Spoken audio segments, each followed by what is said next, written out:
Yo guys, what's good? Welcome back to the next episode of the NQT Diaries. We have just finished week 2. Now, this week has been really cool. I've personally really enjoyed it. There have been a few testing moments, Monday and Tuesday especially. We're testing. But it was a good week. The week kind of just disappeared, to be honest. And yeah, we are now on Saturday again. So we are on the weekend and it is nice and relaxed. And I am revitalized. So I'm ready for another week again come Monday. But anyway guys, so in this video I am going to be talking about some of the challenges I have faced this week, which I haven't faced yet, I hadn't faced prior to this week. And I'm going to talk about how I dealt with them and what has happened since. So yeah, stay tuned guys, let's get into the video.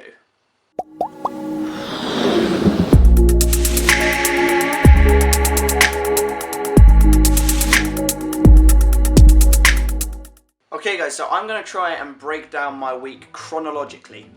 So Monday started off, I felt great, I had lots of things planned for the children for this week, and yeah, it was set to be a good week. Monday off the bat was a very challenging day. There was a few disruptive behaviours that I had to address. And sometimes that happens, you know, sometimes the weekend can be really refreshing for the children and they come back in feeling fantastic. Other times it can be the opposite, and it obviously depends on the children's family life and the home life. Sometimes actually they're more disturbed on the Monday than they would be later on in the week because they've had 2 days being at home without sort of the school system in place, and you know, you just don't know what happens at home. Now on the Monday there was a couple of children that weren't behaving themselves as they should have been, and we have a behavioural chart in class so they can move down or they can move up on this chart, and unfortunately this one individual in particular got down to red and had to take a few moments outside of class because he wasn't, none of the behaviours was aggressive or anything like that, but it was disturbing the other children. And as class teacher, although I have to focus on the individuals, the well-being of the entire class obviously is priority, and if they're all being disturbed, then something needs to change. And in this case it was taking the individual that was causing the disruptions and taking them out of that environment so that they can relax and so that the rest of the class can get on with their work. Now, to be honest, in this case, in this situation, and the same behaviour was demonstrated on Tuesday as well. Obviously, we want to try and encourage this child to improve their behaviours and to, you know, work on building lessons and building them up rather than pulling them back down again. But unfortunately, this individual was on one for the entire day, and so what I had to do is obviously speak to this child's parent afterwards, who'd come and picked him up. And just discussed with him in a very calm manner whilst he was there, you know, what behaviours were going on, and give some suggestions of ways that he can improve his behaviour for the next day. You know, I thought it was important to have those discussions with his parents because, you know, at the end of the day, it needs to be noticed when they've had a good day and when they've had a bad day. So yeah, so I had a chat with his parents, and if you're in this position, then I would suggest you do the same thing. Doesn't have to be formal, just a little chat after school, just to be like, oh, just thought I'd let you know this is how they've been. And the same principle is the other way. Okay, if they've had a fantastic day, okay, grab them and be like, oh, you know, little Jimmy, he did fantastic today. He showed real compassion towards his fellow students. He worked really hard, he had determination, and he's done some fantastic work. So, you know, we are really proud of him today. And it's good to have that dialogue with the parents, and it's good for the children to see you having that dialogue too. So if you're having either really good behaviour or really bad behaviour, try and address it with the parents, because you want them on your side so that when the children aren't in your care, they are, you know, the parents know what kind of route to take and how to manage their children. So as I said, Tuesday was very similar to Monday, both rather testing days. But for the most part, actually, we moved, in terms of my teaching, it went really well. I was moving the children on in their journey. We started off, especially in maths, we'd done a full body of work, and we were then moving on to sort of the twisted style stuff if we're thinking of maths mastery. I gave the children like this test booklet to go through, and it was a really positive experience. and those children that had got through the test booklet and had basically smashed it, I gave them like a further dive deeper into the topic that we're studying.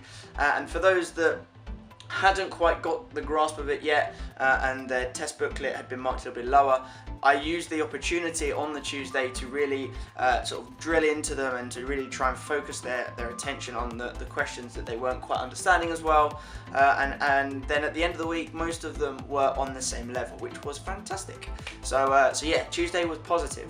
Now, I can't remember if I mentioned this in my last NQT diary video, but I am teaching a jiu-jitsu after school club. As you will know, if you've kept up with this channel, I do Japanese jiu-jitsu, and I have basically put myself forward to teach it for an after school club as a bit of like an active self-defense for the children, you know, get them to sort of step outside their comfort zones a little bit, and they've loved it, and it's had a great reception.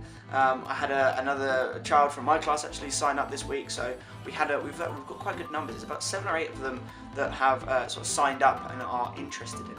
And it went really well, and again, they came out of it, they advanced a little bit more from the first lesson, and they were doing really well. So again, if you're watching this for your and you're an NQT, or if you are a trainee especially, try and get involved in that extracurricular work, because it does really help for you.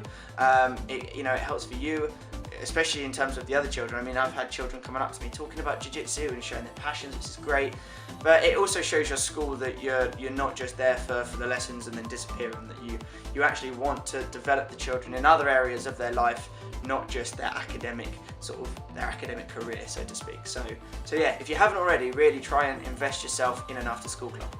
Okay, so Wednesday was my PPA day, and as an NQT, you do get a full day.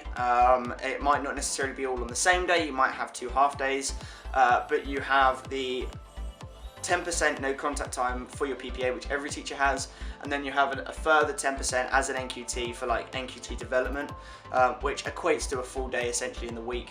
So I've been given or allocated Wednesdays to be my full days, largely because later on in the year, as the year goes on, I've also got a lot of NQT courses that I've been put on.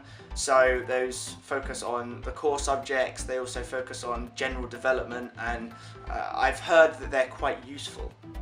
But the days that I don't have the NQT courses, which I've not been on one just yet, but the days that I don't, I really focus on getting my planning done, so I plan all of my work for the following week, which is fantastic for me. It means I get it all done in one block.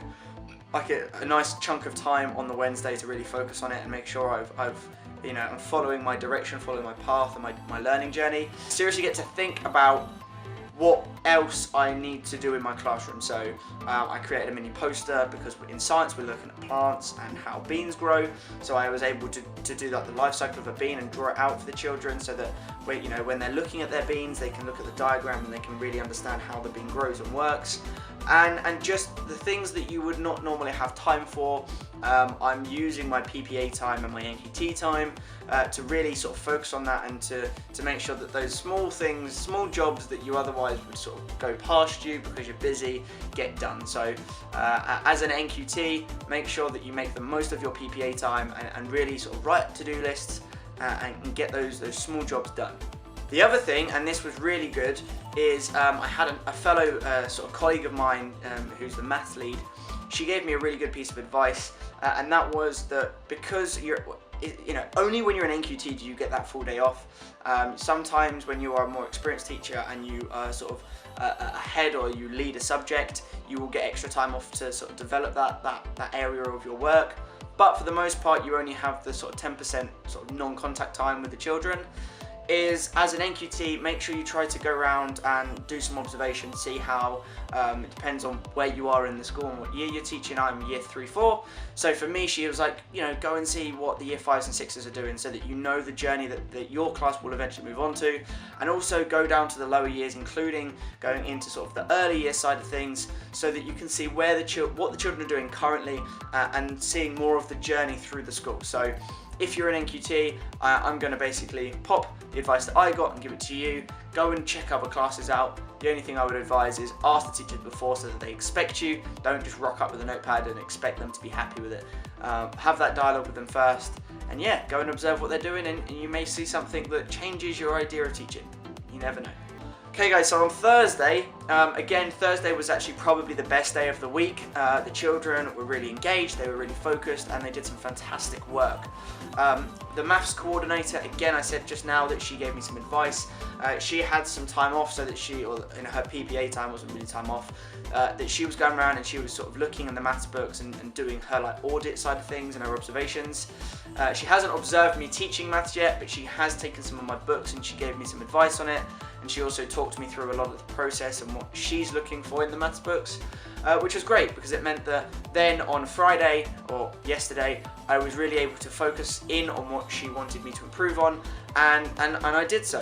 One of the things is that a lot of the year 3s, because in year 2, in their key stage 1, their maths books have massive squares in them, it gives the children the freedom to be able to write big, which, as you know, when children are first learning to write, they tend to write larger words and larger numbers.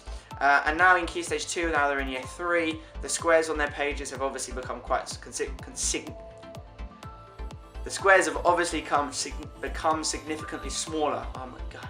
There. They've become significantly smaller, and therefore their books are not looking as neat. So one of the things that she wanted to see was that the books become a little bit tidier and the children really focus on their presentation, which is important when they're in Year 5 and 6 and they're doing long multiplication.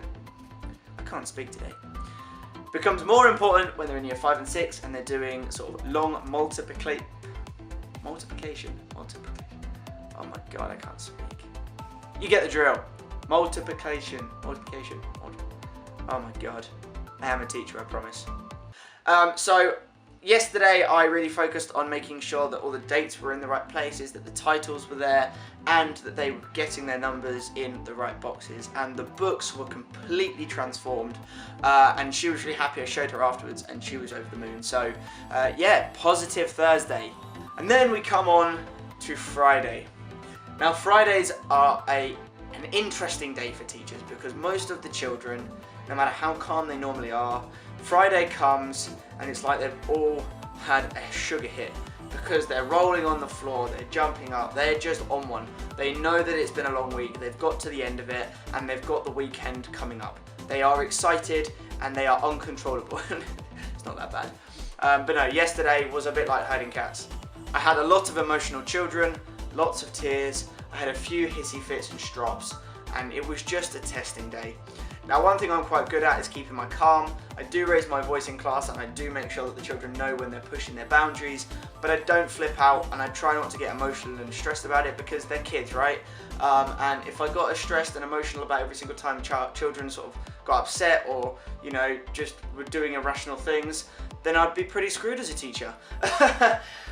So yeah, Friday was a little bit of a testing day, but it was the last day, so I tried to be a bit more relaxed with them.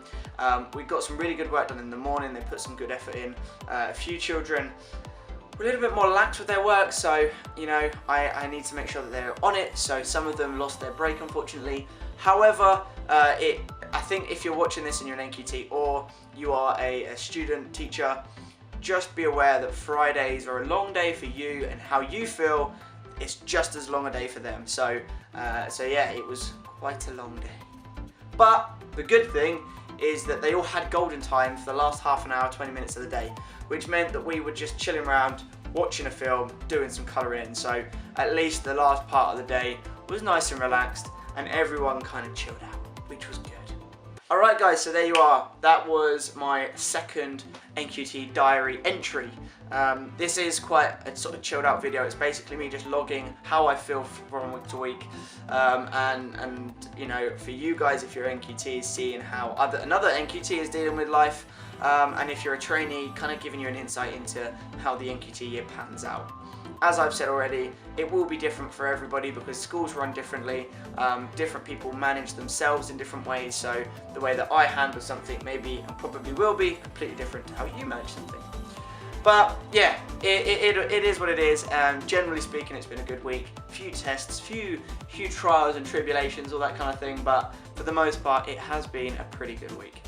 So yeah, my take-home messages for today are when children are either misbehaving or when they've done really well, try and have that dialogue with their parents, because you want their parents on side and you really want the parents to feel comfortable talking to you. And I did actually have an email from one parent who had a few concerns about how her child was behaving, and she emailed me, and we had a good conversation, and to be honest, it meant that now I have a much more better working relationship with this child's parent, and she feels comfortable now coming up to me and just saying, how's he been today? Has he been alright? Which is what you really want. You know, you don't want parents to feel worried or to, you know, feel that you're unapproachable.